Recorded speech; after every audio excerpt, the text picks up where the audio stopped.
All right, let's start at the top. We'll just start with Will Johnson because you mentioned he's number one on my big board. Cornerback's never been drafted first overall, so we can talk about that at some point. But 6'2", 200 pounds, big, strong, playmaker. And when you talk to scouts, one of the issues was that he wasn't targeted a lot because he's so dangerous, so you don't have a lot to go on. But what you do have to go on, Rick, is mouth-watering. Maybe not in the Mason Graham mouth-watering way, but certainly top 5 sort of way. Do you think with that? You agree with that? Yeah, no, I think he's a top 5 talent, top 10 for sure. The fun matchup last year for me to watch was Marvin Harrison Jr. and him.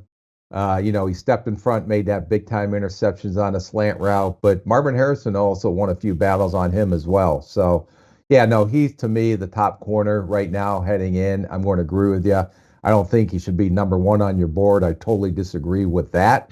But that's your prerogative this time of year, and no one really cares. We'll eventually get it all figured out and fixed the closer we get to the draft. But I do like his top. Reminded me a little bit of Christian Gonzalez, who was drafted up in New England with that length and that athleticism, and he has playmaking ability with the ball in the air. So, yeah, I think this is, to me, one of the strongest corner classes that I can remember in a long time.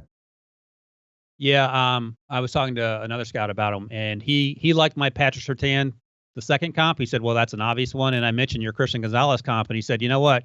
Christian actually moved a little better, short area quickness-wise, he thought, than Will did. And the difference, he said, is that when teams talk to Christian, they had a hard time reading him. There's no confusion about who Will Johnson is. And one of the comparisons I heard in terms of mentality of how he approaches the game is Devin Witherspoon. I don't think he's as crazy as Devin Witherspoon throwing his body around, but he's closer to that some teams think anyway, than maybe what Christian Gonzalez did during the interviews. Now, Christian had a great rookie season before he got hurt, so I'm not going to question the player he is because he proved himself to be pretty good.